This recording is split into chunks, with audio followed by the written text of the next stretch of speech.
Gabriela, que topou dar esse colóquio para a gente, né? Mesmo estando numa época atribulada, de viagem e tudo mais. Então, vou apresentar a Gabriela Barreto Lemos. Ela fez, se não me engano, você fez a graduação e o mestrado, né, na UFMG. Isso. Doutorado na UFRJ, fazendo sanduíche na Itália. Aí o pós-doc fez na UFRJ, Áustria, Chicago, e atualmente a Gabriela é membro eleita da ABC, correto? Bolsista de produtividade e também membro da... Não é da Ótica, eu tinha visto no seu currículo, agora eu não vou... Não, é corpo editorial, né? Da Quantum Science and Technology.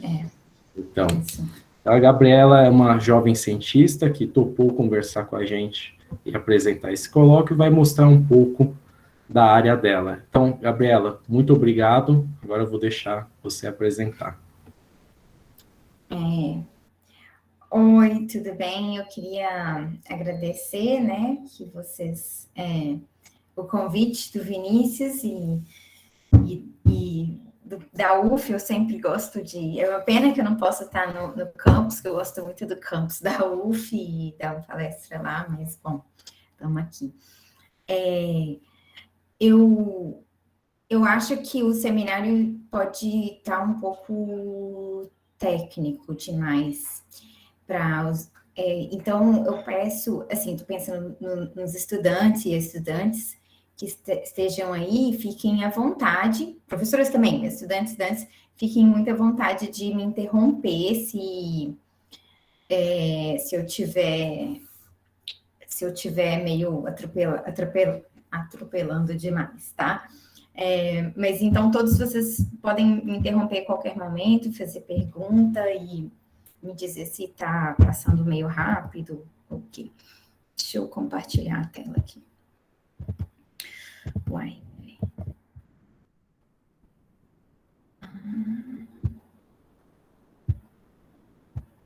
Rolou? Rolou. Então tá. Tá vindo, aparecendo agora, pronto. Tá em modo apresentação pra gente. Tá, beleza. Então, eu vou até colocar aqui para ver o horário, né? Então, na mecânica quântica, né? É estranho nesse MITS, porque eu não... sei lá, eu fico... Será que vocês estão aí? Que a gente não vê que tipo assim, a galera foi embora, sabe? Mas tudo bem, vamos lá. Então, na mecânica quântica, né? Que é a minha área de estudo é ótica quântica. E a gente trabalha com a mecânica quântica não relativística. E os principais dois fenômenos que definem um pouco os recursos que a gente tem para utilizar nessa área, tanto no sentido de produção de tecnologia, quanto no sentido de estudo, né, das propriedades dos sistemas, né, são emaranhamento e interferência quântica. Então, eu vou falar o que um pouco eu quero dizer com interferência quântica, né? O Feynman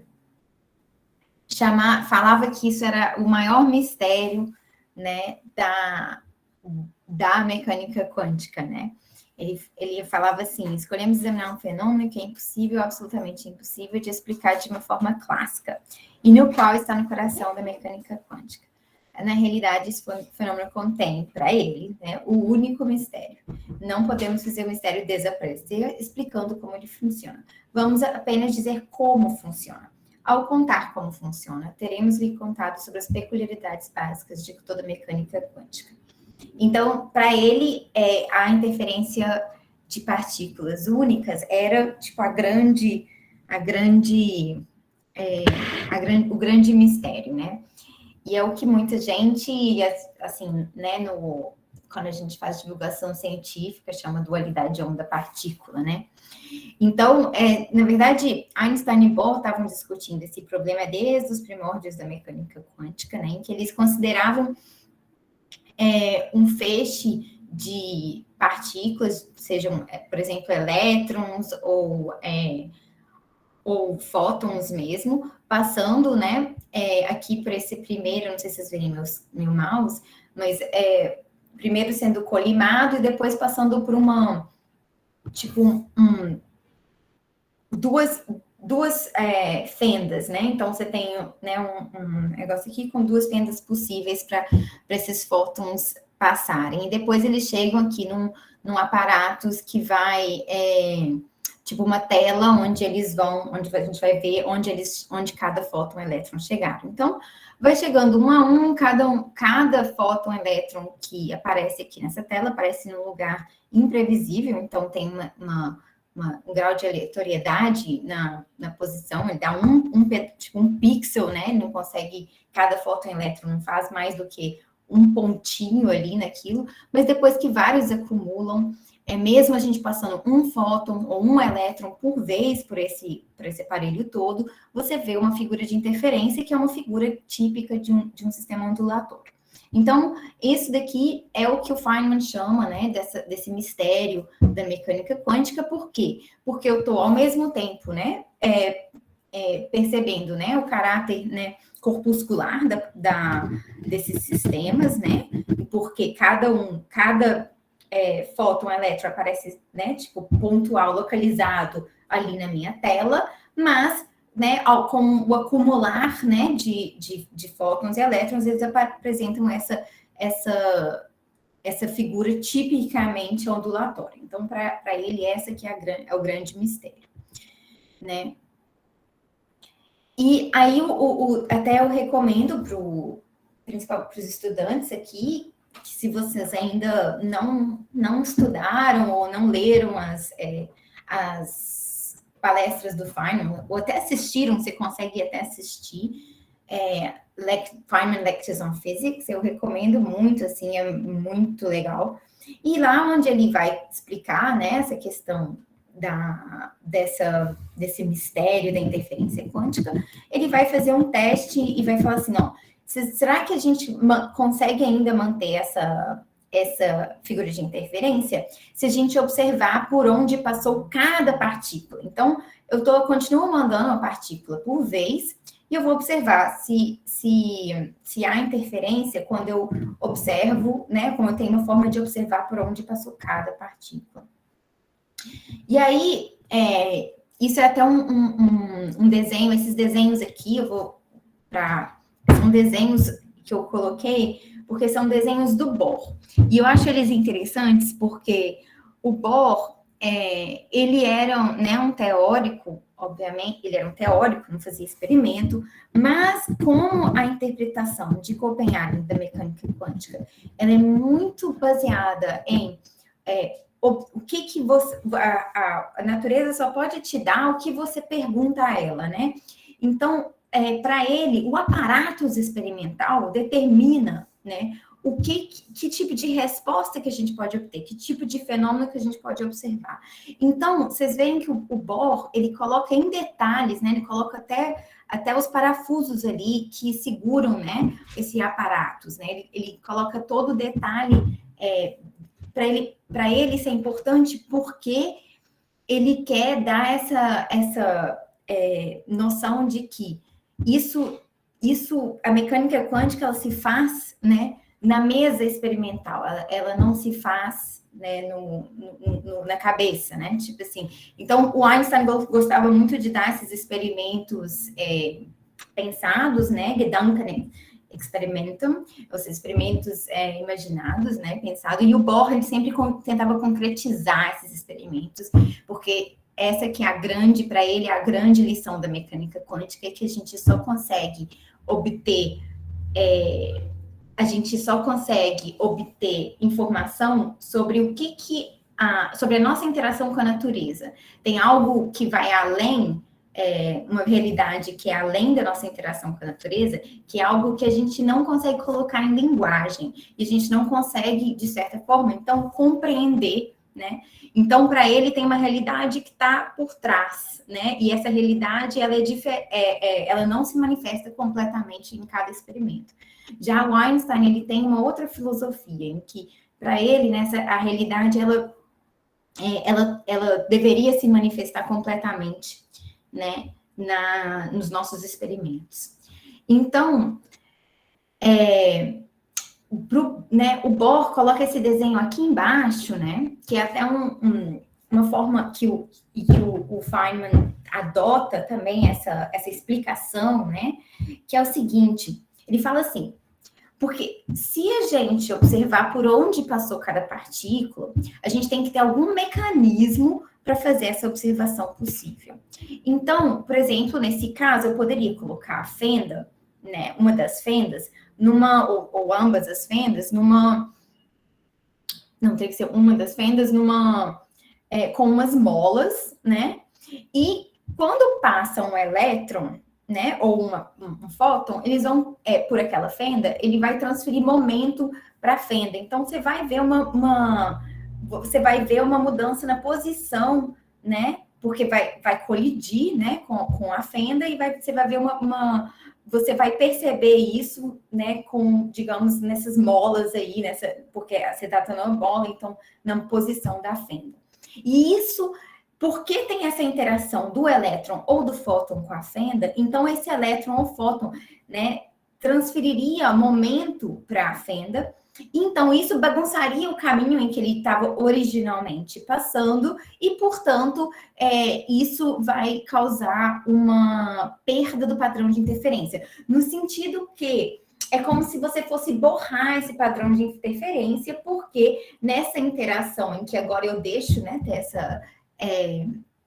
essa observação, eu permito essa transferência de momento, eu estou desviando, de certa forma, os fótons. O Feynman até faz um cálculo no livro dele, que é um cálculo que, por exemplo, para você identificar, né, a passagem por onde passou um elétron, no caso mais extremo, você poderia usar um único fóton interagindo com aquele elétron. E ele mostra que, mesmo assim, a transferência de momento, né, daquele fóton, entre aquele fóton e aquele elétron, já seriam suficientes para borrar esse padrão de interferência. Então, o que eles estão falando aqui? Quando você tenta observar, isso o que o Bohr está falando e o Feynman está falando, né? Quando você tenta observar por onde passou cada partícula, você necessariamente perturba, né, a trajetória da partícula e, portanto, você não observa o padrão de interferência e, em outras palavras, você não observa mais o caráter ondulatório daquela partícula, tá? Então, de fato, vocês podem também olhar, se vocês tiverem interesse, também o microscópio de Heisenberg também tem a ver com essa discussão, em que ele está pensando sobre essa perturbação da medida. No entanto, o próprio Heisenberg, depois, mais tarde, ele reformulou essa ideia, né? E eu gosto muito dessa frase do Leonard Mandel, que foi das pessoas mais importantes na ótica quântica aqui no Ocidente. No Oriente, na Rússia, porque na época que estava a Guerra Fria, né? Os Estados Unidos estavam desenvolvendo a ótica quântica aqui e os russos estavam desenvolvendo a ótica quântica lá. Lá, o cara principal da ótica quântica foi o Klitschko, e aqui o principal da ótica quântica foi o Mandel, em termos experimentais e teóricas também. E depois eles viram que muitas vezes eles estavam fazendo experimentos parecidos ou complementares, mas por causa da cortina de ferro eles não sabiam. Mas o Mandel, ele fala assim, não é. E ele não é o primeiro a falar isso, ele está pegando já uma ideia que o Heisenberg desenvolveu. Ele fala assim, não é a perturbação devida a uma medida que faz desaparecer o caráter ondulatório de uma partícula.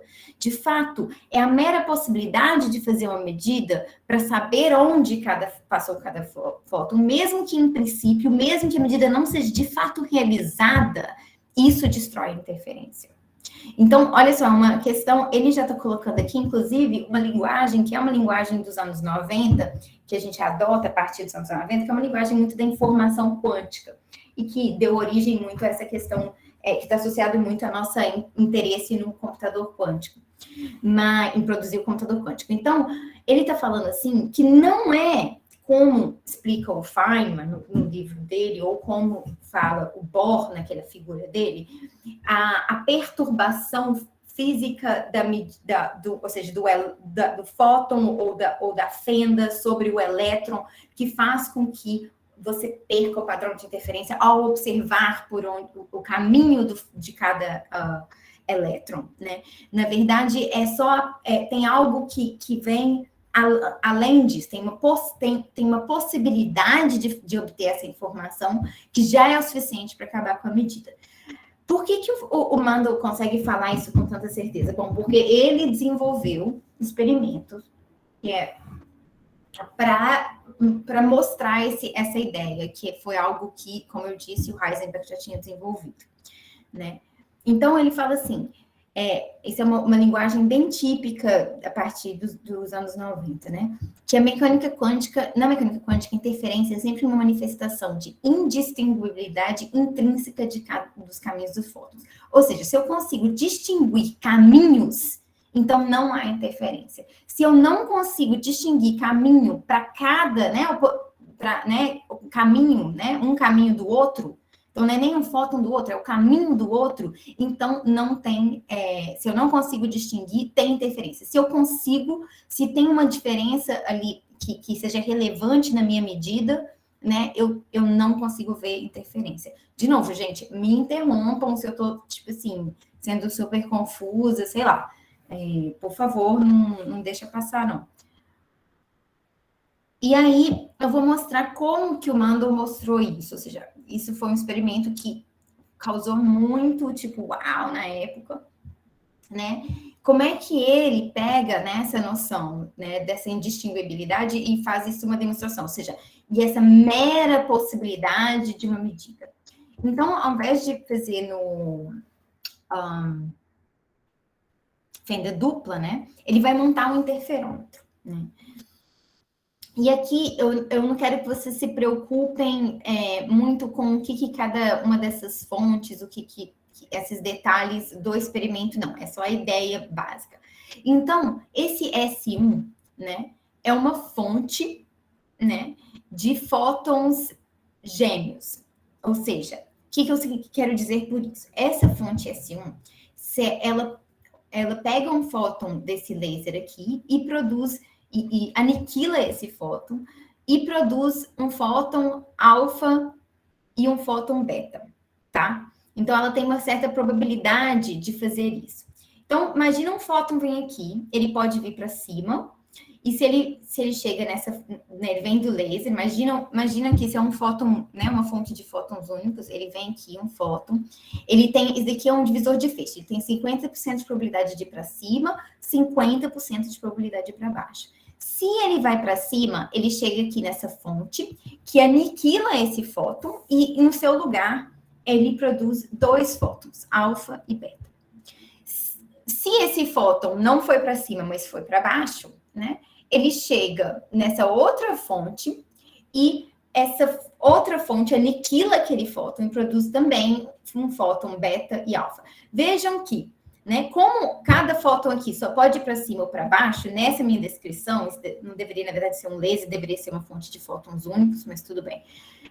Não é que você tem 4 fótons, né, aqui, não, esse alfa, 2 beta e 2 alfa, não, você tem ou um fóton beta-alfa, um par beta-alfa produzido na fonte 1, ou em superposição com uma fonte, um fóton beta e alfa produzido na fonte 2. Então, você tem um estado de superposição entre esses dois caminhos. Então, vocês podem identificar isso um pouco como aquelas duas fendas. Se vocês pensarem esse S1 e S2 como fendas, né? Então, você tem um caminho possível, que é por S1, e um caminho possível, que é por S2.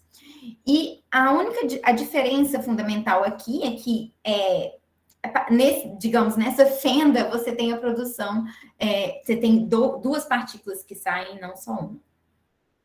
E aí eu pego essas partículas e eu alinho, né, a saída do S1 para uma das partículas com a saída do S2 para aquela partícula. E eu olho e eu combino com um divisor de feixes. Então, esse divisor de feixes, de novo, dá 50% de transmitir e 50% de refletir. Então, eu combino o caminho dos caminhos dos fótons beta. Então, ou um fóton, por exemplo, vem por aqui e o seu irmão gêmeo vem... Eu não sei se vocês estão vendo meu mouse. Estão vendo? Alguém fala alguma coisa? Porque se eu não estiver vendo isso, mouse... Estão vendo sim o mouse. Ah, tem um apontador aqui, ó.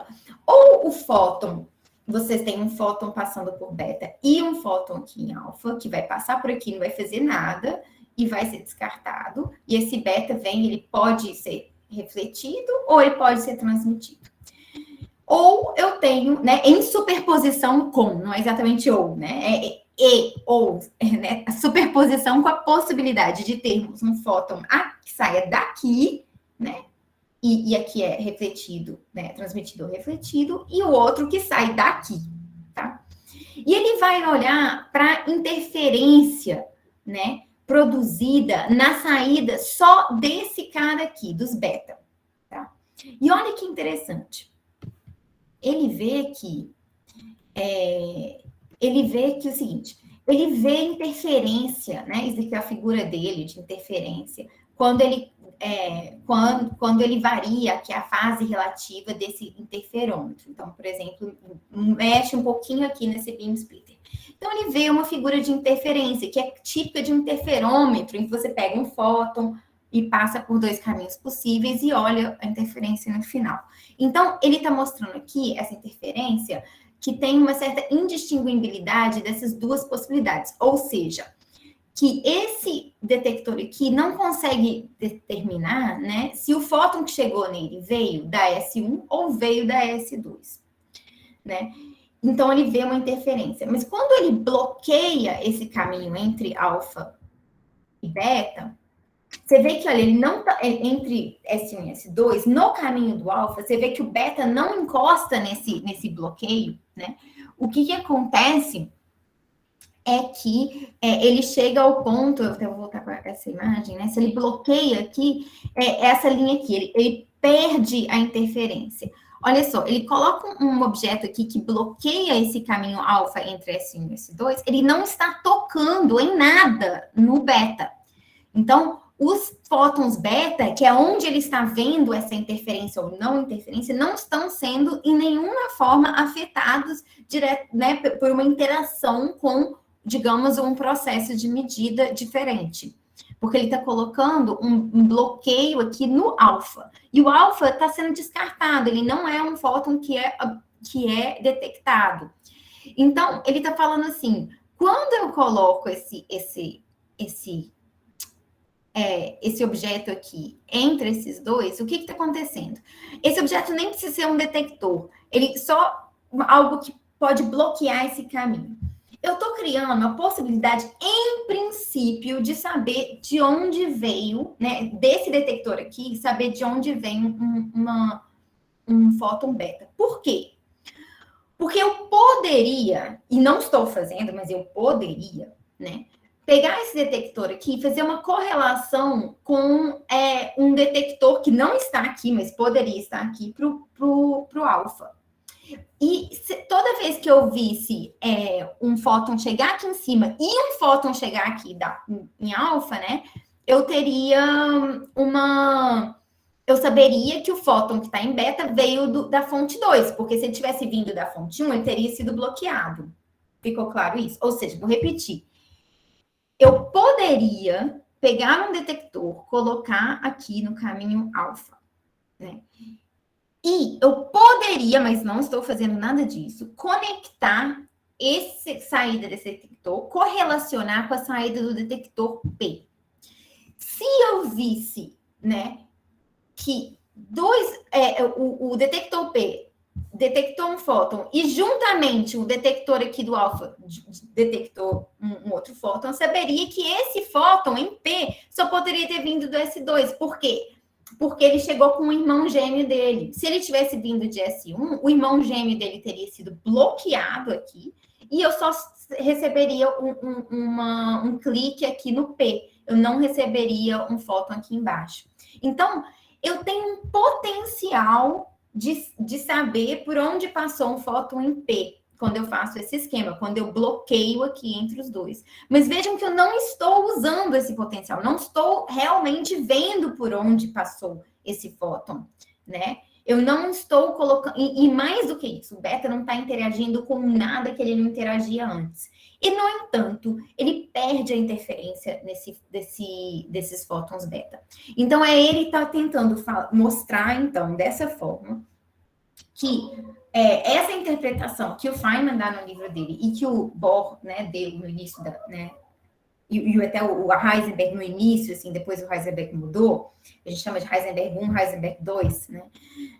Que o Heisenberg 1 descreveu, de que você perde interferência, ou perde caráter ondulatório devido a uma perturbação física de uma medida, né, em relação àquela partícula, isso não é válido. Você pode perder o caráter ondulatório de uma partícula sem interagir com aquela partícula, ou seja, sem interagir com a partícula, você consegue determinar se ela vai exibir um caráter ondulatório ou um caráter corpuscular. Gabriela, desculpa, sim. Rapidinho, o Marco levantou a mão, eu não quis interromper. Então, Marco, pode perguntar. Sim, obrigado, Vinícius. Eu não levantei a mão, mas aí não queria estender demais a discussão. Não, obrigado, Gabriela, pela explicação. Eu queria entender melhor. Obviamente, assim, não sou da área, então é só uma pergunta de leigo mesmo. Você tem, então, esse S1, ele recebe um fóton, essa linha azul. Eu vou falar mais sobre o S1 e o S2 daqui a pouco, o que eles são na prática. Mas assim, só, digamos, como caixa preta, sem entrar em detalhe. Tá. Ele produz 2 fótons gêmeos, né? Que são essas linhas lilás e verde. Isso. E a outra linha azul vai nessa outra caixinha S2, que produz, por sua vez... Você vai ter uma superposição dessas duas possibilidades, né? Uma superposição dos fótons estarem produzidos no S1 ou no S2. No S2, tá. E aí, quando você não põe esse obstáculo, aqui, o T, você tem o fenômeno de interferência ali no detector P, né? Isso, exato, perfeito. Agora, assim, então isso... Por que não tem uma explicação? Fala assim, aconteceu alguma coisa ali no S2 que, sei lá, uma informação ali dentro no S2 que faz com que tenha esse fenômeno de interferência, e quando você coloca o T, você meio que quebra essa digamos, mistura de informação ali do S2, e aí isso... Quer dizer, eu queria entender um pouquinho melhor só... Talvez você vai explicar, não quero tirar o fluxo do seu seminário também. Não, tá perfeito. Então, de fato, né, quando saiu esse trabalho, né, teve uma... Né, quando até bem depois, na verdade, teve toda uma discussão de que o que poderia estar acontecendo é que o alfa, né, ele passa ali pelo S2, quando ele passa, ele estimula uma produção, ele dá origem a uma emissão estimulada, né, no 2, então que, na verdade, você não teria essa independência toda, entende o que eu estou dizendo? De que ele chegaria ali... Foi mais ou menos essa crítica. Essa que era... Não em termos de emissão estimulada, mas era alguma coisa aconteceu ali, eu imaginei. Então, esse era um mecanismo na óptica que permitiriam isso dessa forma, né? Então, a gente até tem um trabalho, sabe, de uns 2 anos atrás, em que a gente prova que isso acontece com fermions também, e que você não rola, tipo assim, essa emissão estimulada, ela não é responsável por esse processo, que a gente chama de coerência induzida. Então, esse mecanismo não é o que está acontecendo, né? E o que tem uma discussão sobre que mecanismo que está acontecendo é o próprio vácuo, né? Então, mas isso é uma coisa que, tipo, tem um pessoal investigando, mas o pessoal da ótica quântica vai colocar isso em termos de que você tem um modo de vácuo ali, mesmo que ele não seja populado, né? Então, você mexer, digamos, colocar ou tirar esse objeto, você está mesmo que você não esteja interferindo numa coisa física, né, que vai carregar uma partícula física, que vai carregar essa informação, de certa forma, passa pelo vácuo ali. Tá certo, ok. Respondi sua pergunta? Me deu uma saída, assim, eu acho, para entender. Eu não consigo te dar uma saída melhor, porque nós não temos Não, uma mas saída é isso que eu melhor. queria entender. O mais perto que a gente tem de uma explicação mecanicista é um mecanismo através do vácuo, que é um meio problemático, porque não tem quem possa carregar essa informação. Então, em termos de informação quântica, número de você não tem, né, essa informação parece que não está sendo carregada por nada. Mas é a explicação mais próxima que a gente tem possível de uma ideia mecanicista. Por isso que esse trabalho, ele foi feito, né, em 91, tem exatamente 40 anos, não, 30 anos, e até hoje ele é bem icônico, por causa exatamente disso, porque ele a gente consegue descrever ele com ótica, com hamiltoniano e tal, mas uma explicação que seja adequada para nossas mentes clássicas é muito difícil até hoje, né? Tá certo. Tá, obrigado. Então, por isso, é o que eu posso te falar, o que a gente sabe até hoje. Quem que mandou esse Goodreads, quotes, o que é isso? É a frase do que a mecânica quântica só não acontece no espaço de Hilbert, acontece no laboratório. Ah, perfeito. É o Bohr. Perfeito. Não, é o Asher Pérez. Foi o Pérez que falou? Ah, é o Pérez que falou. Mas eu tô falando assim, isso fala bem do que o Bohr quer dizer, né? Inclusive, o Asher Pérez, ele discute esse experimento aqui. E mais do que isso, né? Olha que interessante. Se você tem um objeto aqui com transmissibilidade T, né, você tem uma relação linear entre a visibilidade de interferência e a sua transmissibilidade. Então, de fato, assim, é uma coisa muito interessante. Então, você tem uma transição contínua, né, entre o caráter corpuscular total, né, não ondulatório e completamente ondulatório, no sentido de visibilidade perfeita. Quando você vai, né, aqui obviamente ele não tinha visibilidade perfeita, porque isso foi feito nos anos 90, mas hoje a gente consegue quase, né, 90 e tantos % de visibilidade com esse experimento. E em nenhum momento o número de fótons que chega em P, que é uma questão que a gente já investigou também, eu devia ter colocado, eu acho que está faltando as referências dos meus artigos aqui do que qualquer outra coisa, porque esqueci de colocar. Mas a gente mostrou que, assim, você não tem uma diferença de número de fótons detectados em P. Então, de fato, você não está mudando, né, a probabilidade de produção de fótons em S2 ao colocar um T aqui. Então, é realmente bem estranho.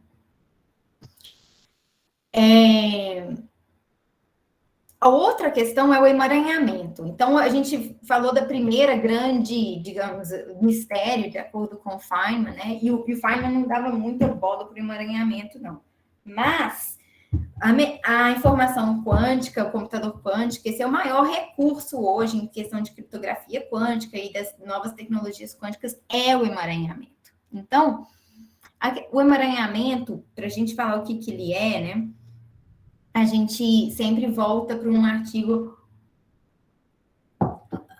muito famoso do Einstein, Podolsky e Rosen, em que eles vão questionar, né, a completeza da mecânica quântica. Ou seja, eles dão duas alternativas. Ou mecânica quântica, se ela está correta, ela não pode estar completa, tem que estar faltando coisas. E eu vou explicar por quê.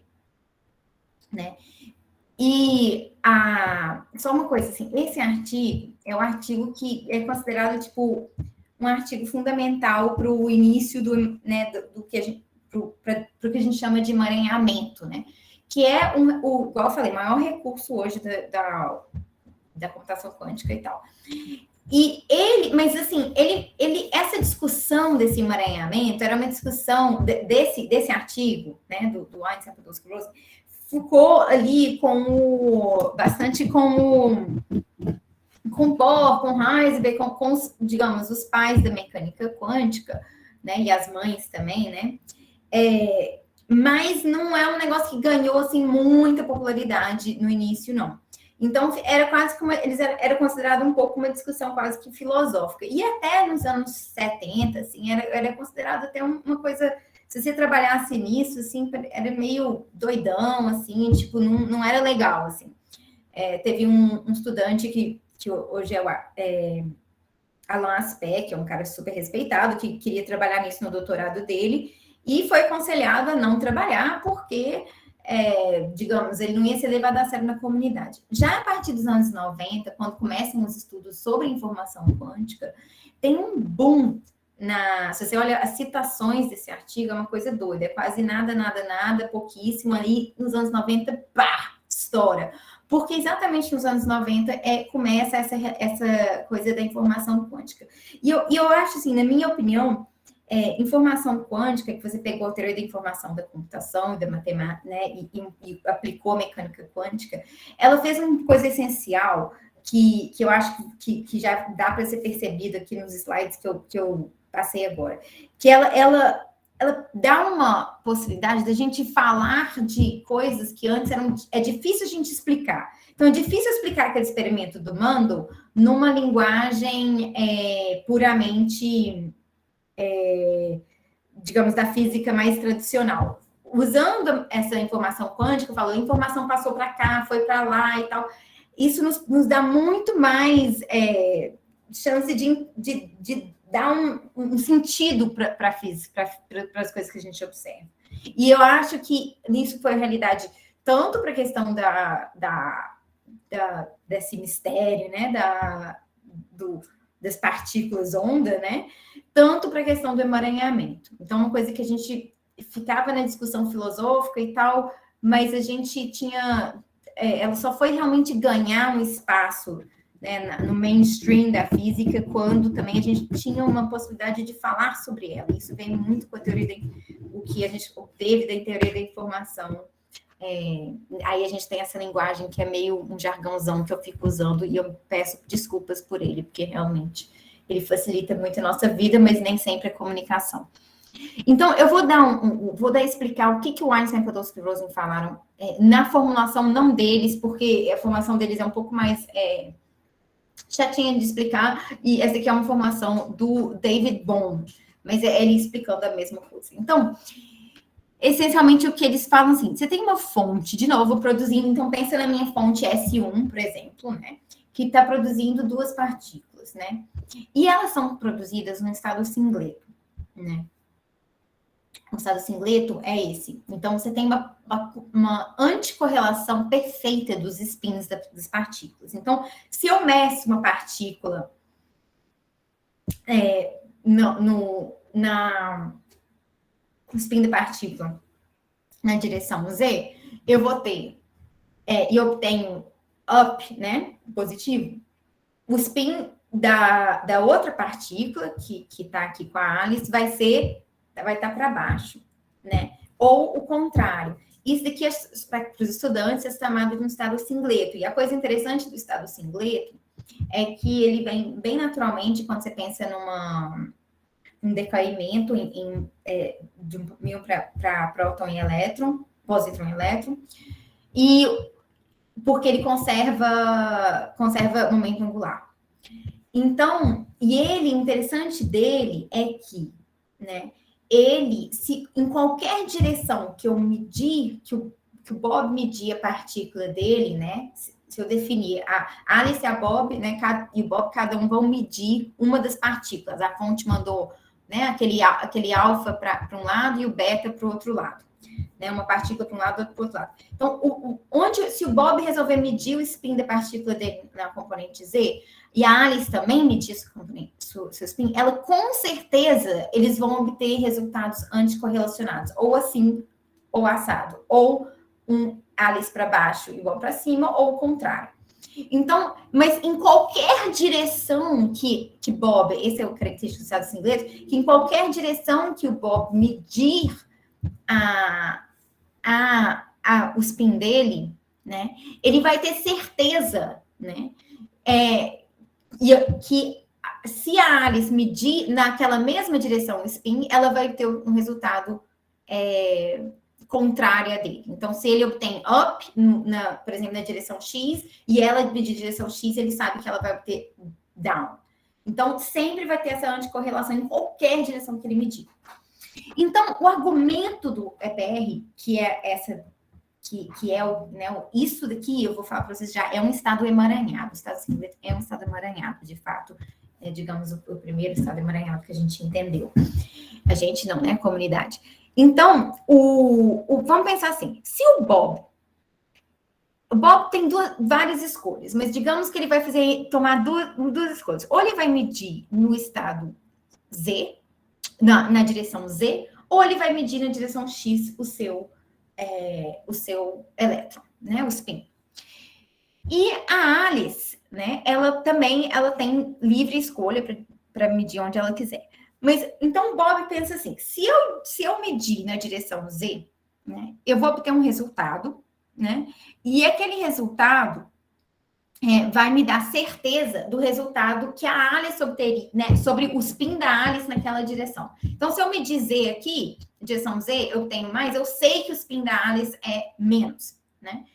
Mas eu também posso escolher, Bob, medir na direção X. E se eu meço na direção X, eu também vou saber qual que é o spin da Alice na direção X, né? Então, eu vou saber com certeza, né, o spin da Alice na direção Z e o spin da Alice na direção X. Mas se eu escrevo o estado da Alice, né, reescrevo ele em outra base, vocês veem o seguinte, que quando eu meço, se o spin da Alice na direção Z está bem definido, por exemplo, ele é mais Z, então o X, a mecânica quântica não dá nenhuma previsão para o resultado X dela. Ela tem probabilidade de 50% de obter X up ou X down. Então, a mecânica quântica, ela não prevê com certeza o resultado de uma medida X da Alice e um resultado medida Z da Alice ao mesmo tempo. Ou ela prevê o resultado, ou ela consegue prever, né, o resultado da medida Z ou o X da Alice. Mas Bob, eu poderia obter todas essas informações. Então, de fato, a mecânica quântica não está me dando uma descrição completa da realidade do spin da Alice. E o spin da Alice, eu tenho uma forma de obter essa informação, né, Bob? Eu poderia, se eu quisesse, medir Z ou X, e eu obteria o resultado da Alice, eu saberia o spin da Alice. Como não posso transmitir essa informação mais rápido que a luz, eu sei isso, tipo, eu não estou influenciando o spin da Alice, né? Eu só estou sabendo o spin da Alice. Então, eu sei que ele vai ter, então, o que ele chama de elemento de realidade associado ao spin da Alice na direção Z e ao spin da Alice na direção X. Mas a mecânica quântica, quando ela prevê, né? Quando ela consegue prever o resultado exato, né, do spin da Alice na direção Z, ela não consegue prever, ela dá, né, um resultado completamente aleatório, uma previsão completamente aleatória para o resultado da Alice, do spin na direção X. Então, a mecânica quântica está incompleta, falta informação, ela não está conseguindo dar tudo que Bob, posso saber sobre Alice, sobre o spin da Alice. Esse que é o argumento deles. Não sei se ficou claro. Então, tá faltando informação nessa mecânica quântica. Esse que é o argumento do EPR. Então, eles falam, olha, mecânica quântica, ela pode até estar certa, mas ela está incompleta. E se ela, né, não... ou isso, ou ela tem ela está completamente incorreta. Então, se ela estiver dando as previsões boas, então ela está faltando informação. Ou ela está errada, né? São duas opções. Cadê? Onde é que eu desço aqui? Tirar isso daqui. Tá. Aí vem o Bell, nos anos 70, e ele fala o seguinte, essa discussão, né, sobre, então, a incompleteza e tal, ele formula um teste em que a gente pode testar essa discussão e essa incompleteza da mecânica quântica que o Einstein, Podolsky e Rosen fazem, né? Então, o Bell, ele faz o seguinte, consegue fazer, é muito importante isso, ele consegue pegar essa discussão que está aqui no espaço de Hilbert e transformar a uma discussão que pode ser medida em laboratório. Então, ele faz uma medida que a gente pode obter estatística em número de contagens de fótons, né?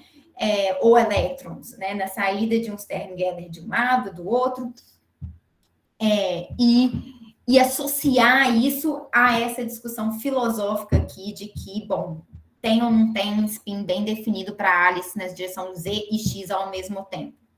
E então ele faz um teste que você consegue ver, bom, a previsão da mecânica quântica. Primeiro, a mecânica quântica está correta? Então, as previsões que ela está dizendo para a estatística, né, de obtenção de resultados da Alice e do Bob, né, estão certas? Estão. Então, a correlação, né, dos spins, aquele estado, aquela correlação perfeita, tá correta? Ela descreve bem o resultado experimental? Descreve. Mas ele consegue mostrar que você consegue testar se tem informação local oculta, né, ali na Alice que não está sendo descrita pela mecânica quântica. Ou seja, ele consegue me dizer se tem de fato algo ali no spin da Alice que só nele, que não viaja mais rápido que a luz, ou seja, que está só ali na Alice, ele não está ali no Bob, que tem a informação de que esse spin está bem definido, ou não, né? E você faz esse teste, já fizeram 1000 testes, e descobre-se que, bom, basicamente, não tem nenhuma teoria que seja local, né? Ou seja, que as informações ficam ali... ou seja, que tem toda a informação do spin da Alice está com a Alice, não está com o Bob. Não tem nenhuma teoria local, né, que descreva os resultados dos experimentos. Então, a mecânica quântica, ela não está incompleta, ou pelo menos não está incompleta de variáveis ocultas, que a gente chama de variável oculta local, poderia ter coisas não locais acontecendo. Então, assim, você não consegue ter uma descrição local desse experimento que o Einstein, Podolsky e Rosen colocam. Então, o que ele fala não tem ou seja, você não tem uma informação local que diga, que seja aqui no spin da Alice, dizendo qual que é X e qual que é Z. Se você tiver essa informação, ela tem que estar algo que seja não local, distribuída, e que o Bob chegue, né? E para todos os efeitos, tá certo. Se o Bob decide medir em Z e a Alice decide medir em X, ela vai obter 50% de chance de obter X negativo ou positivo. Então, e se ele medir em X, Z, ela vai ter 50% de obter resultado up ou down no Z. E toda vez que ele medir em Z, ela vai obter, né, o resultado anticorrelacionado em Z. E toda vez que os dois medirem em X, eles vão ter resultados anticorrelacionados. Ou seja, bizarramente, o que está acontecendo? Não sabemos, mas não tem uma teoria local que explique isso, que é algo que o Einstein morreu querendo, e é isso que eles estão meio dizendo nesse artigo EPR. Olha, tem que ter uma teoria local que explica que dê conta desse resultado, e não tem. Então, o emaranhamento, ele basicamente está associado, então, a esse caráter não local da mecânica quântica. Tá meio doidão isso? Sim. Mas é certo, tá doidão, né? Eu acho. Tá? Mas, eu tenho, assim, é muito importante dizer o seguinte, você não pode usar o emaranhamento para transmitir informação mais rápida que a luz. Tá? Então, é não local num sentido que é diferente, assim, ela não permite que eu mande informação mais rápida que a luz, mas tem um efeito que parece, né? Se a gente for pensar, né? Se a gente for dar uma realidade física para esse spin não medido da Alice, parece que é um efeito não local. A resposta Copenhagen, a resposta de estilo Bohr, é que a Alice não tem um spin definido nos dois, no X e no Z. Ela só vai ter um spin definido, né, quando ela fizer a medição. Não tem em princípio spin, só tem spin medido. Né? O Wigner, que é um outro paizão nosso, fala, não tem até isso até veio do Bohr inicialmente, assim, fenômeno é um fenômeno só quando ele é medido, não existe fenômeno em princípio, só existe fenômeno medido, né? E ali isso é essencial. Então, eu não posso transmitir informação mais rápida que a luz. Por quê? Porque o Bob, quando ele faz a medida dele em Z, ele consegue prever o resultado que a Alice obteria se ela medisse em Z também. Mas ele não consegue, digamos, ele não está forçando o resultado dela a ser uma coisa. Ela pode medir em X em X ou menos X. E eles só vão ver essa anticorrelação existente se por acaso os dois medirem no mesma direção e quando eles conversarem e determinarem que eles realmente mediram na mesma direção e olharem essa anticorrelação. Então, não é um efeito em que ele força o spin dela de certa maneira, porque ela não tem como acessar isso sem conversar com ele antes. Só se eles conversarem é que eles vão, né? Porque ela não sabe se ela obteve menos Z porque ele mediu em X e ela está aleatoriamente obtendo menos Z, mas poderia ter obtido mais Z, ou se ela está obtendo menos Z em correlação com ele obtendo mais Z. Então, só quando eles conversarem que ela vai poder estabelecer, eles vão poder estabelecer que eles mediram na mesma base, e quando eles medem na mesma base, então tem uma anticorrelação, e então tem algo que eles, digamos, compartilham. Né? Então, eles só compartilham nessa hora que eles conversam. Então, quando ela simplesmente faz uma medida, ela não sabe se o Bob mediu, qual base que o Bob mediu. Então, ele não está transmitindo informação para ela. Que ela não sabe se aquela é uma medida, um resultado aleatório ou um resultado que está associado à medida dele. Tá claro isso? Não.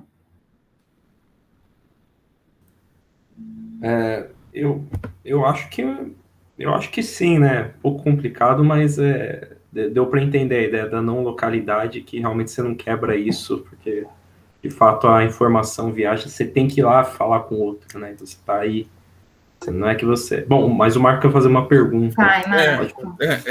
Então, eu sempre fico assim, tudo bem, você está fazendo mecânica quântica não relativística.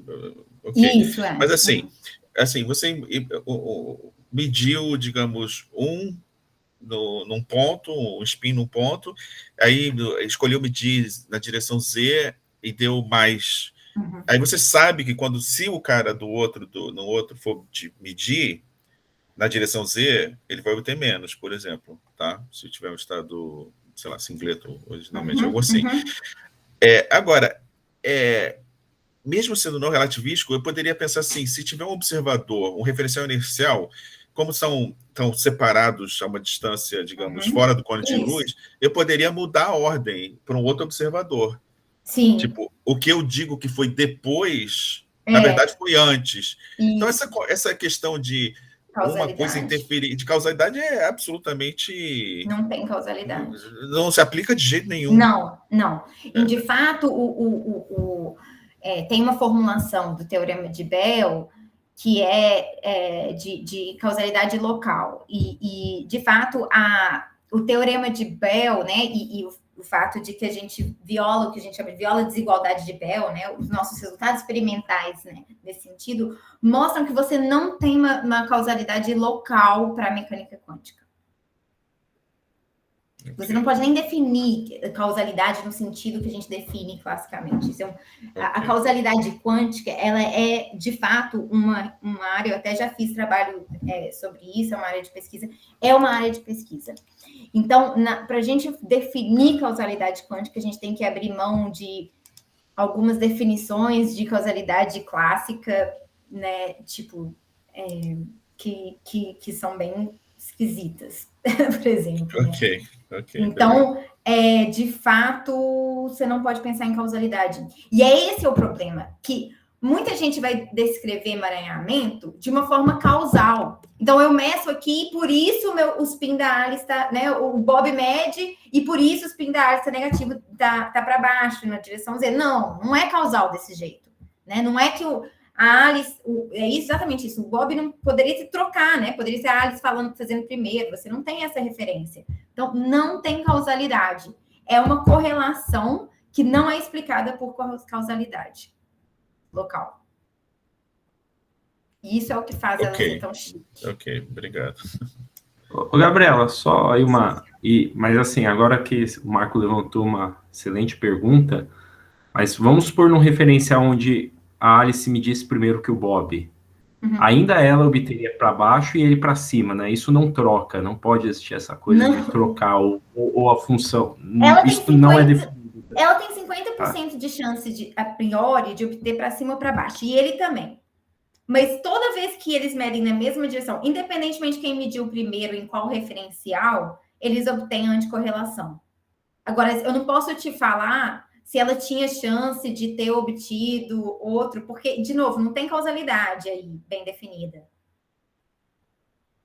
Tá, tudo bem. Entendeu? Obrigado. O que a gente observa é isso. Mas falar assim, e se ela... Porque, de fato, a gente não tem uma... você não consegue... O que a gente... De novo, o que acontece é que a gente só tem resultados e a gente observa essa correlação, mas a gente não tem, de novo, como naquele experimento lá que eu discuti do Mandel, é muito difícil dar uma explicação em linguagem clássica para isso que está acontecendo. O que eu tenho é o espaço de Hilbert, os estados no espaço de Hilbert, eu consigo olhar, né, usar a regra de Born para obter minhas probabilidades de medida e eu vejo que dá certo. Ou seja, eu tenho estatisticamente, né, medidas que são compatíveis com aquelas probabilidades que estão sendo previstas por aqueles estados no espaço de Hilbert, tá? Mas te falar o que tá, e que tem uma correlação que é observada, né, sempre que eles medem na mesma base. E que se você olhar estatisticamente só as medidas do Bob ou só as medidas da Alice, você vai ver que eles obtêm aleatoriamente up, down em qualquer direção que eles medem. Não é sempre up, sempre down. Então, essa combinação aí, a gente não consegue explicar no contrafactual, porque o contrafactual eu precisaria ter uma explicação local realista, que é o que o Bell fala que a gente não consegue fazer. Ele prova que a gente não consegue fazer. Que é o que... Essa pergunta sua é exatamente a pergunta do EPR. E eles falam, tem que ter essa resposta, mas não tem essa resposta. A mecânica quântica não nos dá. Tá? Então, a gente consegue, então, de novo, assim, graças ao trabalho do Mandel aqui nos Estados Unidos e do Klitschko lá na Rússia, né, a gente consegue produzir emaranhamento. Então, a gente consegue fazer hoje, né, a gente consegue, de fato, fazer testes precisos desse teorema, de Bell, e mostrar esse resultado com quase, né, com bastante certeza de que, de fato, o mundo apresenta esses resultados contraintuitivos mesmo. E aí, a forma de fazer isso é que a gente bombeia com um laser um cristal não linear, que tem suscetibilidade, um termo não linear, vários termos, mas a gente trunca. E isso faz com que você tenha a possibilidade de você ter uma aniquilação de um fóton desse laser e produção de 2 fótons. Então, basicamente isso. Quando você escreve a equação de onda e considera a polarizabilidade do meio, tem termos não lineares, a gente pega o primeiro termo, trunca essa série, porque os outros que são muito baixos, e o primeiro é suficientemente alto que a gente consegue, com probabilidade razoável, obter a produção desses 2 fótons com aniquilação de 1. Então, essa resposta como, obviamente, a gente tem que conservar energia em momento, isso aqui chama condição de casamento de fase. Eu consigo associar, né, a energia, a soma das energias das partículas que são produzidas com a energia da que foi aniquilada, e também o momento, né, das partículas que foram produzidas associada ao momento da partícula que foi aniquilada. E isso, né, essas leis de conservação, elas de fato, vocês já podem ver que estão associadas, são correlações, né? Então, sabendo, né, a frequência do laser incidente, sabendo a frequência do laser 1, eu consigo saber a frequência do laser do partícula 1, eu consigo saber a frequência do fóton 2. Né, parecido com o momento. Então, de fato, eu tenho correlação em vários graus de liberdade, né, dos fótons produzidos dessa forma. E eu posso mais do que isso. Essas correlações são clássicas, mas eu posso mostrar correlações quânticas, ou de outra forma, emaranhamento. Ou seja, eu posso fazer, né, a situação, né, o teste lá, que o Einstein, Podolsky e Rosen, né, propuseram e que Bell formalizou, eu consigo fazer em vários graus de liberdade dessas partículas, e eu consigo mostrar em vários graus de liberdade que elas, de fato, têm esse comportamento de que esses graus de liberdade, de fato, estão emaranhados, né? Então, não podem ser... Então, as correlações entre esses fótons podem ser... não são explicadas por uma causalidade local, né? E não são explicadas classicamente. Então, isso me dá muita liberdade, né? Então, quantas horas? Eu vou, de fato, eu ia falar mais... Agora que eu ia entrar no meu trabalho. Mas, o que eu quero dizer, eu acho que eu nem vou, porque eu fiquei muito tempo explicando. Mas eu acho que tudo bem, acho que é importante a gente ter isso, que é importante. Então, o que a gente faz ali na laboratório de ótica quântica é explorar esse emaranhamento, né, para diversas coisas. Então, são estudos fundamentais, né, que a gente quer tentar entender mais sobre os fótons. Então, por exemplo, a gente produz aquele experimento que eu mostrei para vocês. Vou descer aqui embaixo, depois eu volto. Aqui já é muita informação, que a gente já é 12:06. Desculpem, gente, é porque eu sei lá, no final das contas, eu achei que fazia assim. Aquele experimento do Mendel, a gente faz ele misturando o emaranhamento, ou seja, no mesmo experimento a gente faz o emaranhamento, né? Então, essas alfa e beta estão emaranhados, né? Em polarização e outros graus de liberdade, e a gente está fazendo aquele experimento em que a gente testa a interferência quântica. E, de fato, isso nos permite várias coisas. Isso é, tipo, o grande negócio.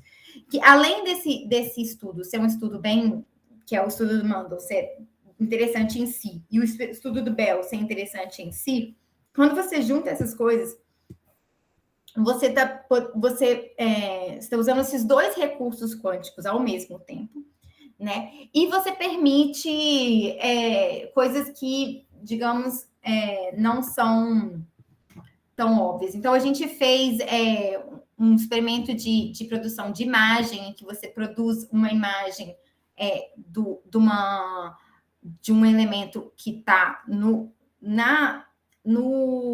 feixe alfa, mas é observada na figura de interferência do feixe beta. A gente pode fazer vídeos também. Então, sem interagir com um objeto, a gente consegue obter sua imagem. Mais do que isso, a gente pode fazer estudos da polarização desse objeto. Então, polarização, digamos, mudança de polarização. Então, tem uma coisa que a gente chama de stress imaging, ou seja, quando você tem um material que está sob pressão, ele afeta a polarização da luz diferentemente do que se ele está sem estar estressado, né? Sem estar sob pressão.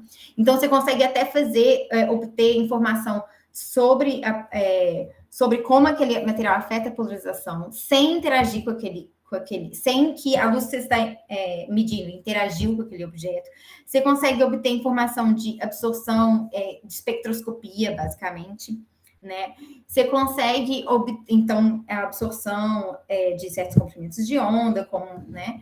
A gente consegue obter informação de dispersão. Então, a gente, basicamente, eu uso o emaranhamento mais a interferência quântica para pegar um objeto que eu preciso estudar, mas que eu preciso, para estudá-lo, eu preciso iluminar ele com um comprimento de onda de uma luz que eu não consigo detectar. Por exemplo, se a gente for para o infravermelho, né, ou a gente for para a região de terahertz, são regiões que a gente tem pouca possibilidade de medição direta com detectores bons, e mas a gente mesmo assim a gente pode obter essas imagens ou essas informações espectroscópicas ou de índice de refração, de polarização. A gente consegue obter isso tudo sem ter que detectar a luz que interagiu com aquele objeto. Então, a gente basicamente pega aquela ideia do Mundell e coloca, quando a gente mistura isso com o emaranhamento, a gente coloca, ao invés de colocar um objeto só com uma certa transmissibilidade, a gente coloca um objeto que tem variadas, né, variados efeitos sobre, né, espaciais, igual eu falei, de espectros, etc. A gente pega emaranhamento em polarização, ou em graus de liberdade espaciais, ou em energia, para fazer, digamos, obter essa informação só sem... Então, eu não coloquei... Tem 1 milhão de referências aqui, eu deveria ter colocado, não coloquei. Eu posso mandar, se vocês quiserem. Nossas e de outras pessoas. Tá? É um grande... A galera está usando muito agora. A gente introduziu essa ideia, mas a galera, não, agora pegou fogo, assim. Então, assim, no momento, a gente está podendo transformar isso numa tecnologia de fato, assim, em que a gente vai poder obter informação sobre quase qualquer coisa de um objeto colocado nesse feixe que a gente não interagiu, que a gente interagiu, mas que a gente não detectou, na figura de interferência do feixe que não interagiu com aquele objeto. E outra linha de pesquisa a gente obter informação sobre a fonte. Então, hoje, você tem produção de fontes de fótons e de outros, né, partículas também, que a gente não está bem caracterizada ainda. Então, por exemplo, em fótons, às vezes você tem uma fonte que você produz, digamos, um fóton beta num comprimento de onda visível, mas um fóton alfa num ultra... no UV ou no infravermelho extremo, uma coisa que eu não consiga medir. E eu quero caracterizar aquela fonte, porque eu quero usar ela para alguma coisa. Então, eu quero entender como é que a fonte funciona, por exemplo. Então, o que a gente propõe é uma forma de você caracterizar o estado produzido pela fonte, o estado emaranhado da fonte, mesmo... Porque ali, mesmo sem detectar os dois outputs da fonte. Então, ali no Alice Bob, a gente sempre detectava, né, o Bell, o Alice e o Bob, e depois a gente correlacionava. Esse correlacionamento é feito através da interferência. Então, basicamente, com esse setup milagroso, é impressionante, a gente consegue obter muita informação que você só conseguiria obter, normalmente, medindo Alice e Bob, né, medindo os 2 fótons, a gente obtém medindo só a interferência de um deles, usando esse recurso aqui dessa interferência quântica. Então, aqui nesse trabalho, a gente realizou, eu não vou nem entrar em detalhes, mas a gente mostrou que você consegue caracterizar o estado emaranhado em polarização. Tem um outro trabalho que a gente caracteriza as correlações espaciais dos fótons também desse mesmo jeito. Então, basicamente, acho que a lição final aqui, mesmo que eu tenha corrido e não tenha explicado como a gente faz isso, o importante são os 2 elementos, ou seja, você tem um recurso que é um recurso da interferência quântica, o outro que é o do emaranhamento, e um pouco a minha mensagem é que quando você explora esses 2 recursos juntos, quando você explora, você consegue ir ainda além do que você conseguiria fazer, digamos, só com emaranhamento, e isso leva a desenvolvimentos de estudos de sistemas que a gente não conseguiria estudar, porque a gente precisa, geralmente, de detectar tudo que a gente produz. E aqui dá um jeito da gente detectar só um dos outputs de uma fonte, digamos, de fótons gêmeos, e não detectar o outro, e mesmo assim obter informações importantes.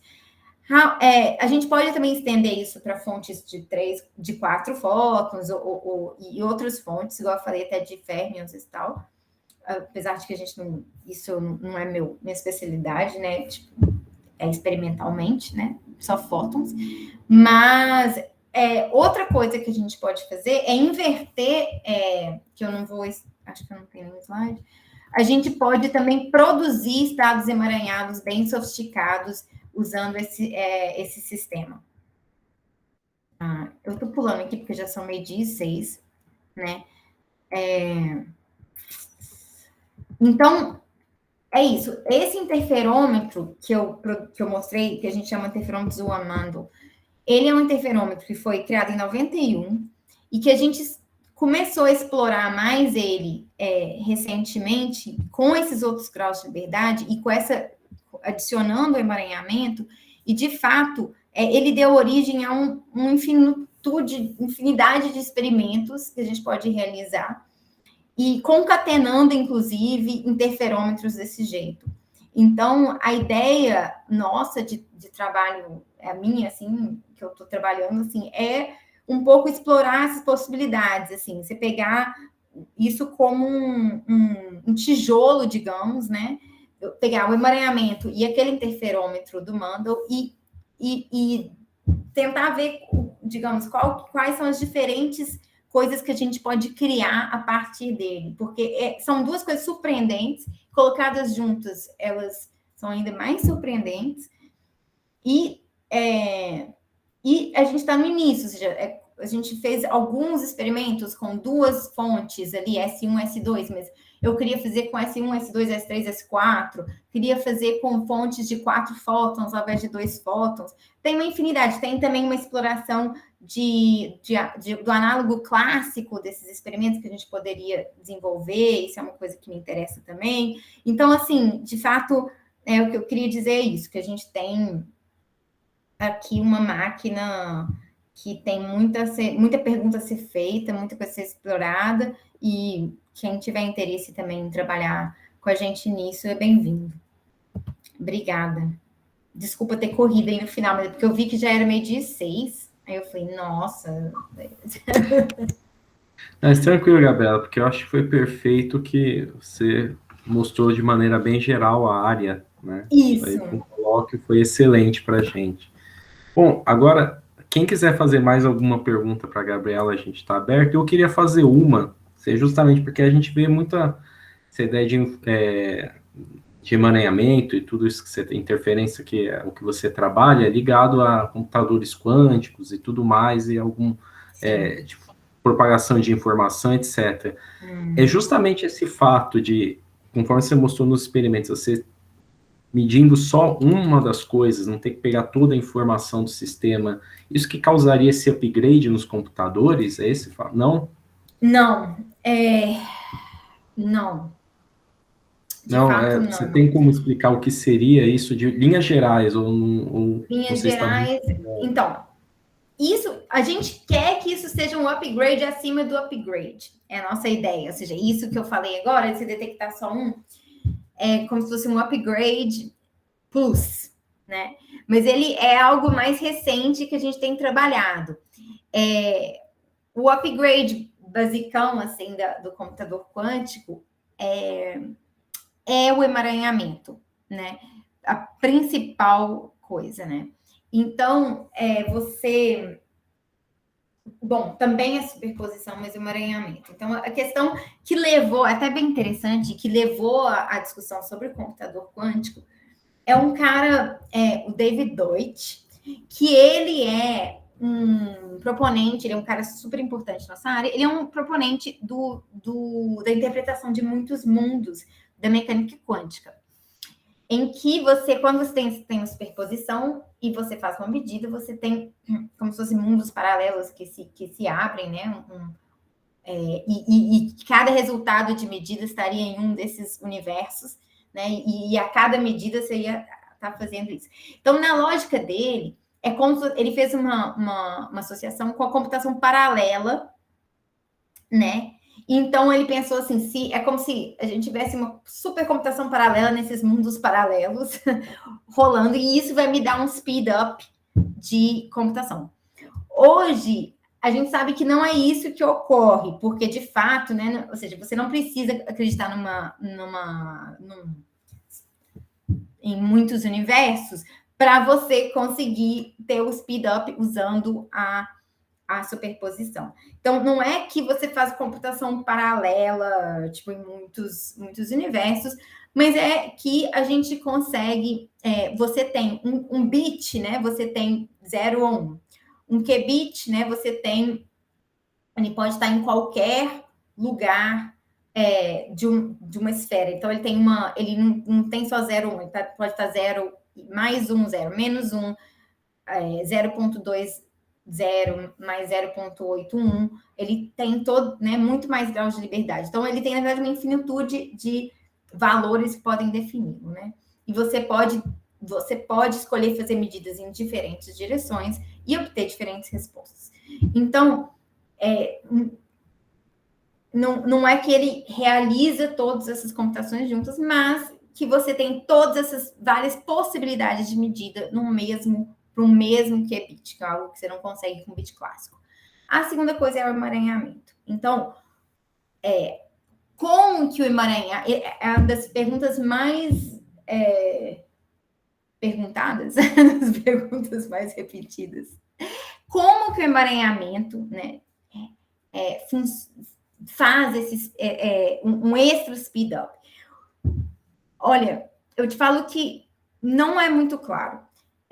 O que a gente sabe é que quando você coloca estados emaranhados como uma possibilidade de uso, né?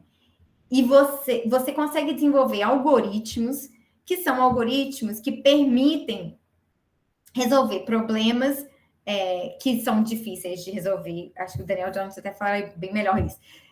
Classicamente, você, simplesmente com bits clássicos, você resolve eles muito mais rápido e mais eficiente quando você usa estados emaranhados.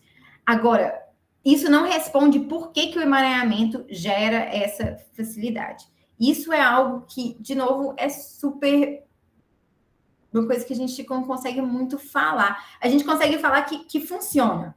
E a gente associa um recurso, né, a esse emaranhamento. A gente consegue quantificar que esses estados, quanto mais emaranhados, e dependendo do tipo de emaranhamento, eles nos permitem mais ou menos um speed up se a gente usar em certos algoritmos, mas a gente não tem uma explicação geral de por que essa correlação, o emaranhamento, é Então, causa, em geral, dá essa possibilidade em geral. Então, o que a gente tem é demonstração de que ela funciona para certas classes de emaranhamento e certos algoritmos, né? E que, se você usar só os qubits, mesmo os qubits, né, quânticos, né, sem emaranhamento, em vários casos, não em todos os casos, não em todos os algoritmos, em muitos, ele é menos eficiente do que se você usar estados emaranhados. Mas o que é essa razão, assim, não sei se o Daniel John tem uma intuição, assim, por trás, mas o que a gente pensa é num recurso, mas não sei muito bem o que esse recurso dá conta. Daniel? Oi. Bom, já que perguntaram, enfim, de fato a Gabriela tem razão, é meio misterioso até hoje, o Vinícius, porque assim, tem uma imagem que é muito repetida enfim, em artigos de divulgação, que tem um quinhão de verdade, que é essa ideia de você preparar, sei lá, sua memória em todos os estados possíveis, né? E isso é uma coisa que pode ser feita eficientemente. Então, você tem, sei lá, 100 bits quânticos, né? 100 qubits, e você coloca, então você tem 2 elevado a 100 possibilidades para esse sistema, e você pode colocar esses 100 qubits em uma superposição uniforme de todos esses 2 elevado a 100 estados possíveis. Isso de forma rápida. E aí você faz o seu algoritmo e ele atua em dessa superposição de todos os inputs possíveis ao mesmo tempo. Então, nesse sentido que tem essa ideia de ser uma computação em paralelo. Só que tem o catch, né? Na hora de você medir o final, você só consegue ter um resultado. Então tem que ser algoritmos que são muito específicos para aproveitar de alguma forma a interferência entre todos esses estados iniciais. E fica mais complicado, desculpe, esse estado é emaranhado, né? Quando você faz essa superposição toda. Agora, a coisa fica enrolada porque tem vários modelos diferentes de computação quântica que usam recursos diferentes e que são equivalentes entre si, ou às vezes não são completamente equivalentes entre si, mas ainda são mais... acredita-se que sejam mais poderosos do que a computação clássica, e esse acredita-se é importante, porque não existe nenhuma demonstração e na área de computação, né, de teoria da computação, eles nunca demonstram nada, eles só têm indicações fortes de que a computação quântica faz coisas que a clássica não faz, mas nem isso a gente sabe, com certeza. Então é muito difícil você ter certeza de qual é a coisa que está te melhorando, já que a gente nem sabe se de fato a gente consegue provar que de fato os computadores quânticos conseguem fazer coisas que é impossível de ser... Bom, eles não fazem coisas que é impossível, mas nem que façam coisas exponencialmente mais rápido. Só mais rápido do que a gente sabe fazer. Mas não necessariamente ninguém consegue provar que é impossível.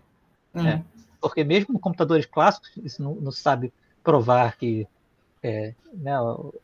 tem... Bom, enfim, tem toda uma questão de complexidade computacional e os caras da computação nem sabem, em geral, mostrar que tem problemas de fato, enfim, classes de computação, eu não vou entrar em detalhes aqui, enfim, tem classes de computação que a gente acha que são diferentes, mas não tem certeza. Então o problema é muito mais embaixo.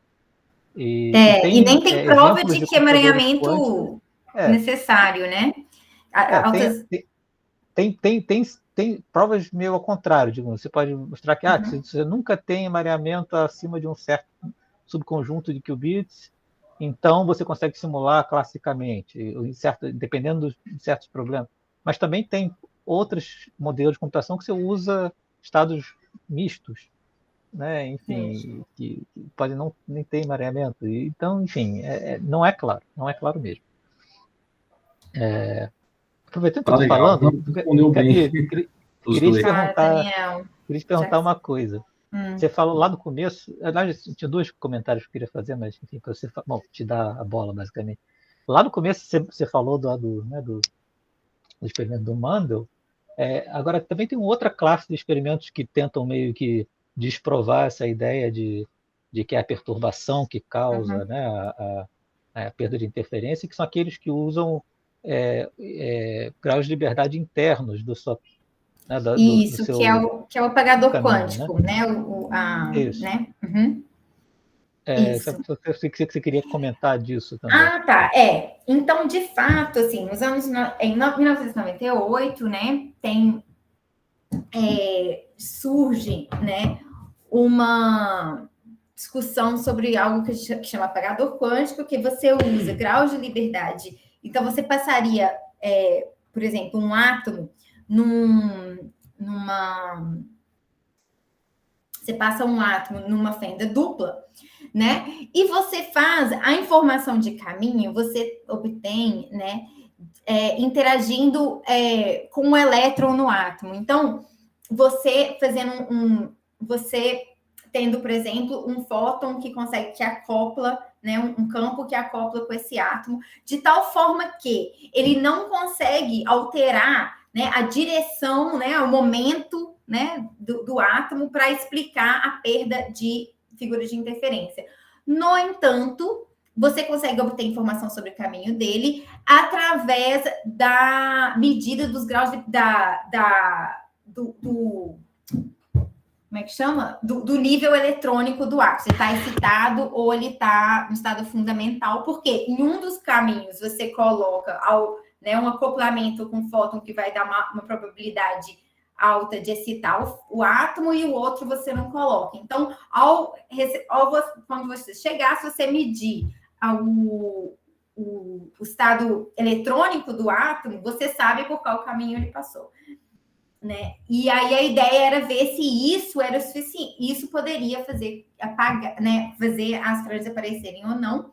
Lembrando que depois a gente pode apagar essa informação. Então, depois você passa esses átomos, acoplando eles com um campo de forma que você desexcita todo o átomo que tiver excitado, né? Dá uma alta probabilidade de excitação.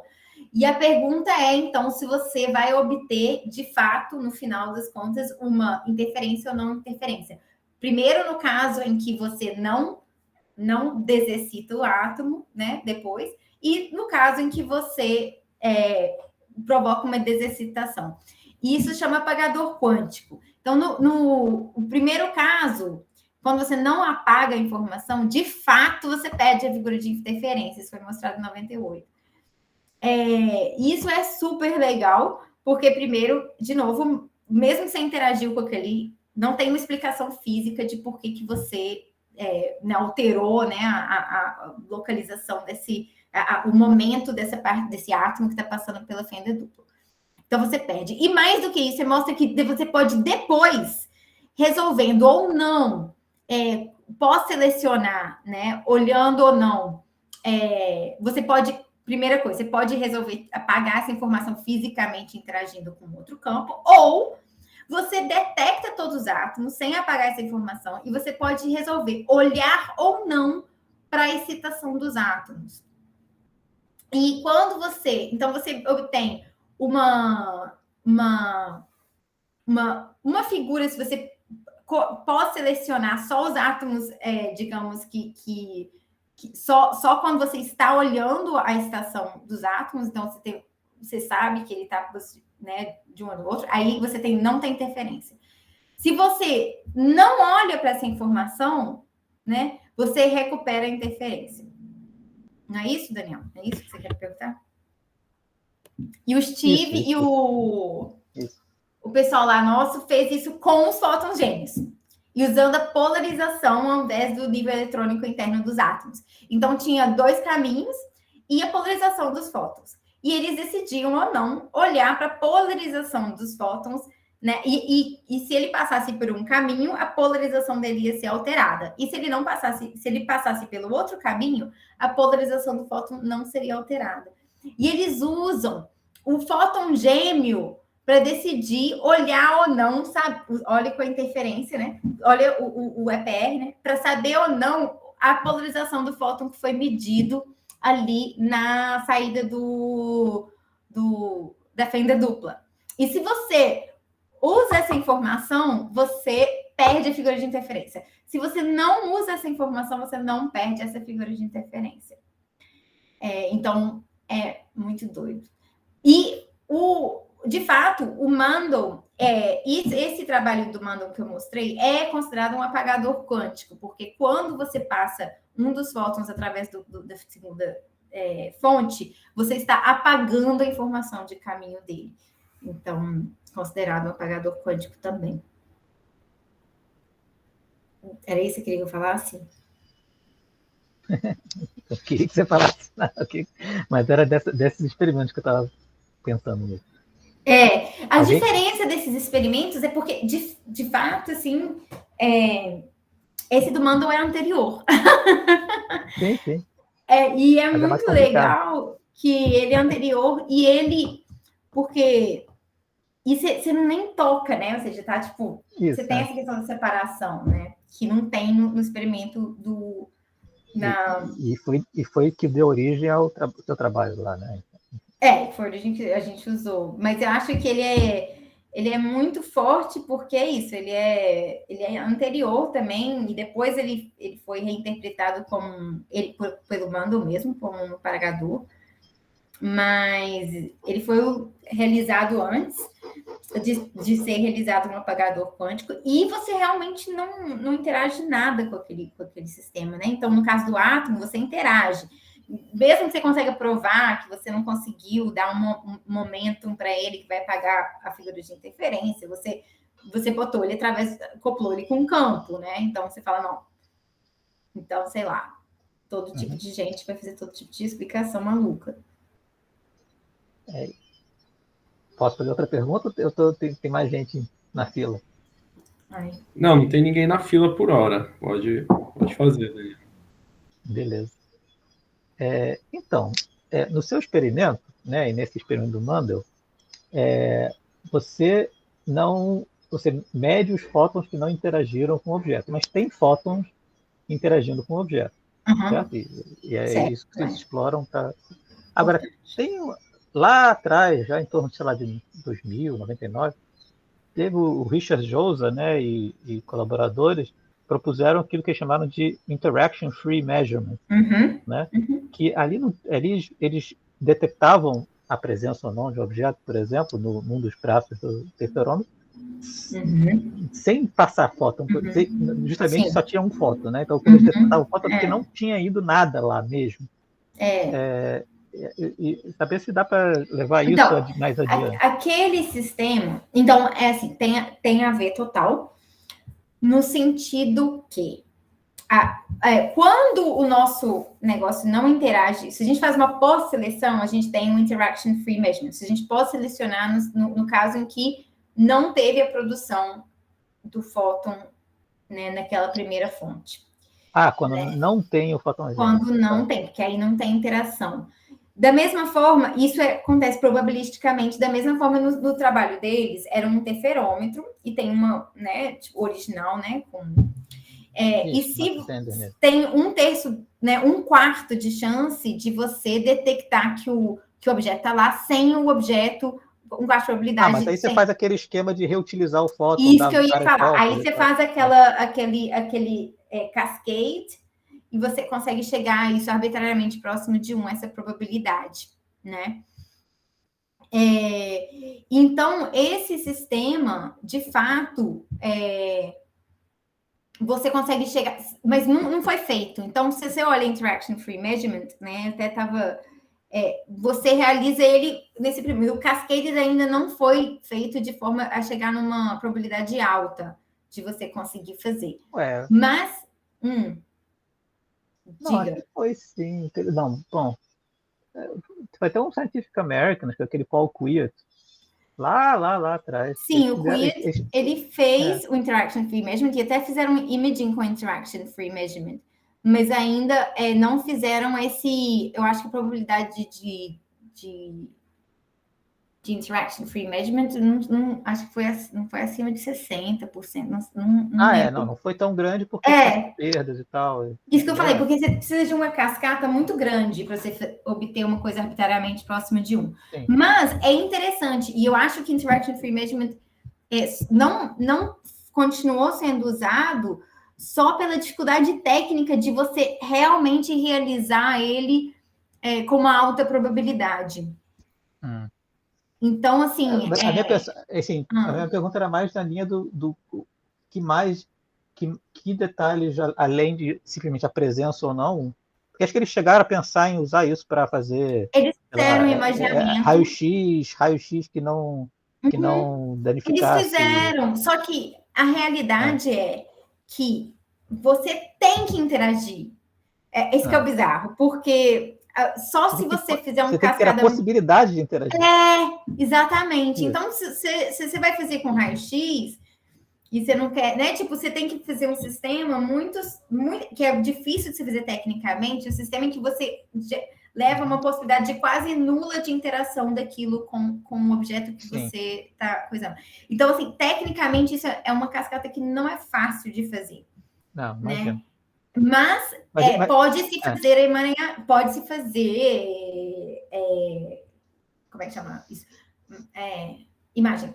Só que ali é um único comprimento de onda, então você não resolve a questão do detector.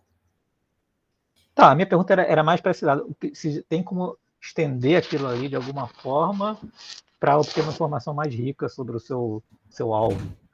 Não, eu nunca vi. Estender o deles pode, mas você não resolve esses dois problemas. Um, que você vai continuar tendo a interação, e dois, que você tem o mesmo comprimento de onda, é o que ilumina e é o que é o detectado, e no nosso caso, não.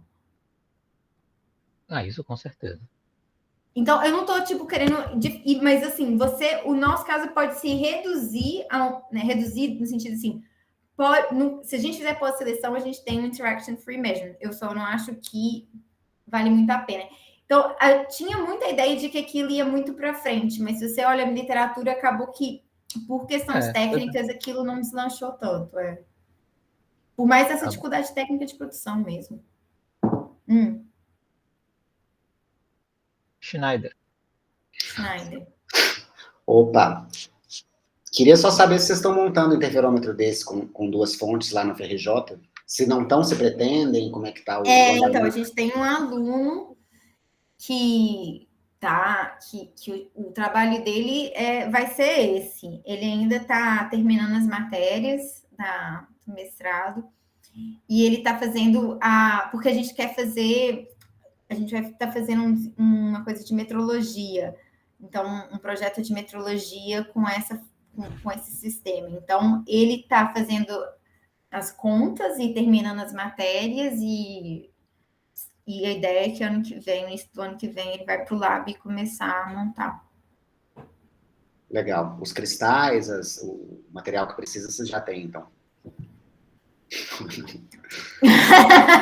Se a gente tem, a gente consegue se virar, né? Tipo, né? Bota um pouco de chicletes ali, né? E tal. Mas assim, é relativamente fácil, né? Mas eu confesso que a gente também, uma estratégia que eu estou usando é isso, de manter colaborações com outros laboratórios também. Então, às vezes, tipo assim, a gente tem tais coisas que a gente poderia montar aqui, mas para fazer algo, digamos, no infravermelho, eu não consigo fazer. Aí o meu amigo em Berlim faz, e a gente meio que trabalha, sabe? Assim. Essas interferências, cada coisinha que você tem que não é exatamente ideal, que não é próprio, vai piorando a qualidade. Piora um pouquinho sua visibilidade. No final, você tem uma visibilidade super pequenininha, né, daquelas franjas de interferência. E aí é difícil, né, quando a gente não tem exatamente o material próprio, né? E o pessoal está injetando muito dinheiro nisso. Então, assim,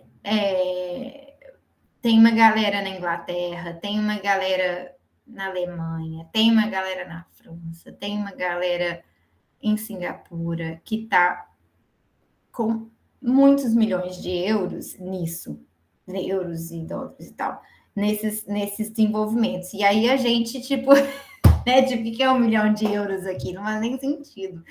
É infinito.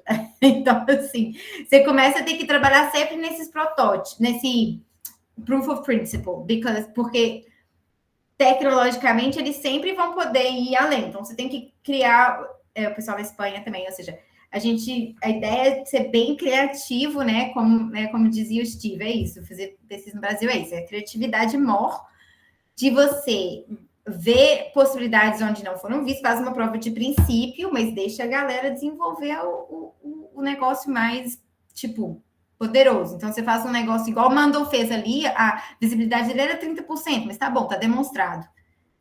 Aí os caras vão lá, chegam a 99%, sabe? Deixa eles. E outra coisa, gostei daquela sua figura onde você mostra a SPDC, você tem a fonte dela? Tenho, até coloquei ali a fonte dela. No slide eu te mando. Eu até coloquei, porque eu fiquei com medo dessa coisa do... Como é que chama? Não, sabe qual figura eu tô falando? Aquela que você mostra os detetores e os fótons saindo da fonte. Ah, essa é sua, não é não? Ou é do Gabo? É minha, tô brincando. Ah, tá. Essa é sua? Eu achava que era do Gabo. Foi mal, não dei nem o crédito.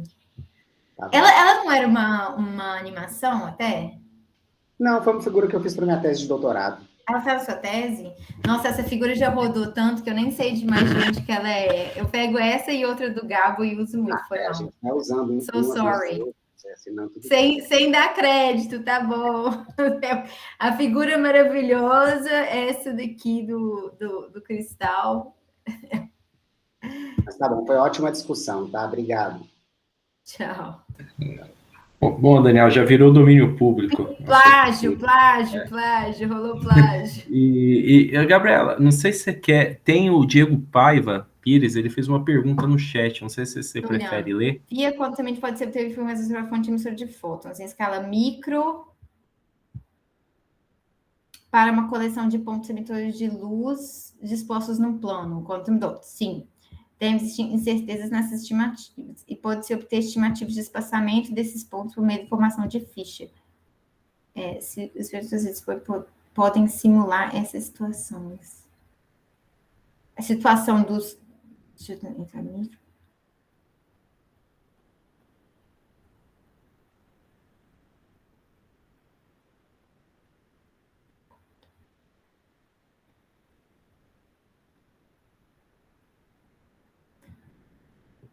Podemos, em princípio, Diego, podemos, de fato, isso é algo que a gente pode estudar. Pensar nessa questão da metrologia, né? Eu acho que isso é uma coisa interessante. Eu acho que a gente pode falar sobre isso depois. Acho que é algo que a gente pode, sim, estudar. Tem que pensar como, mas pode. Podemos. Boa ideia. Legal. Bom, não sei se alguém tem mais alguma pergunta, mas eu acho que também já está um pouquinho avançando bastante. Então, eu queria novamente agradecer a Gabriela, porque foi um coloco bem bacana, explicou desde da base e conseguiu aprofundar, então gerou bastante discussão, né? A gente estava preocupada de ficar limitado a 1 hora, estamos aí já com 1h45. Nossa, eu nem falei metade do que eu ia falar. Mas tudo bem. Mas eu eu achava mais importante, tipo assim, que o básico dessas coisas fossem entendidas do que o meu trabalho. Porque... Não, foi excelente, eu acho que saímos, claro, acho que a maior parte saiu com mais dúvidas do que, mas essa é a intenção, né? Porque realmente não é uma área que ainda tem muitas perguntas em aberto, né? Pelo que eu pude ver, eu achei que para mim foi bastante surpreendente nesse sentido, né?